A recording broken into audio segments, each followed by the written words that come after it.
This is it. This is my last run down to getting my stuff out of the classroom, out of my last classroom, and moving on to the next journey.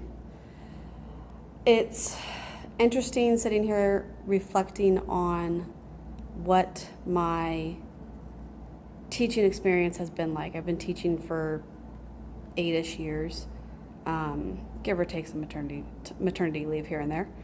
And the question that I've gotten most often is, why am I leaving teaching now?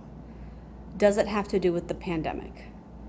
And the reality of the situation is, yes, the pandemic probably played partly into it, but this has been a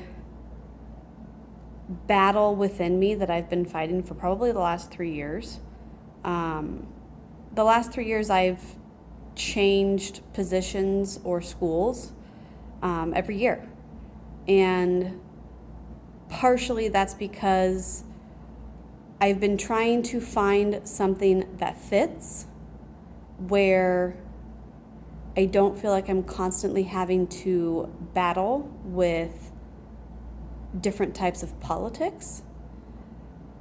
Because I'm the type of person that I am going to do what's best for the student, and not even just what's best for the student, what's best for the child.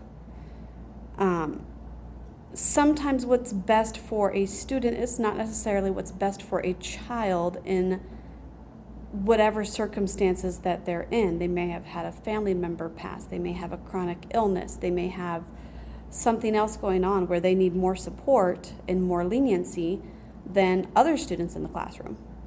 And that's no business of any other student or any other family. And for an administration or a government to tell us that we cannot make those accommodations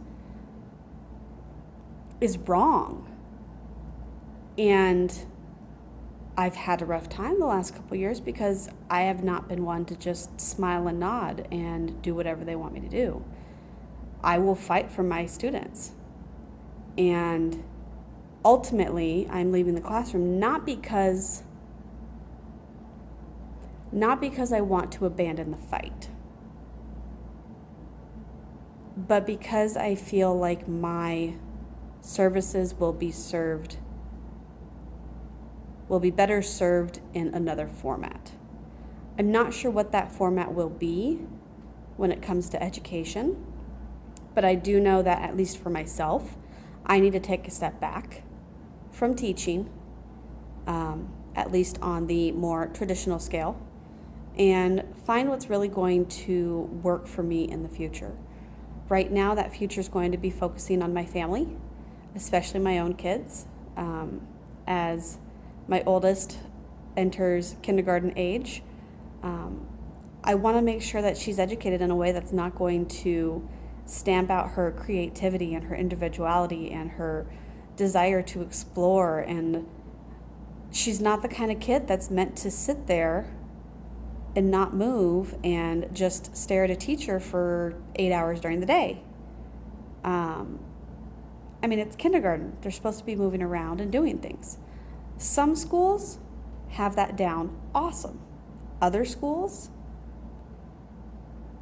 it's almost like they expect robots. And I don't want my child to go through that kind of an experience. And so instead, I will be homeschooling my children. My oldest is 5, my youngest is 3. And we're going to take a completely different approach to homeschooling than probably some other homeschool families do.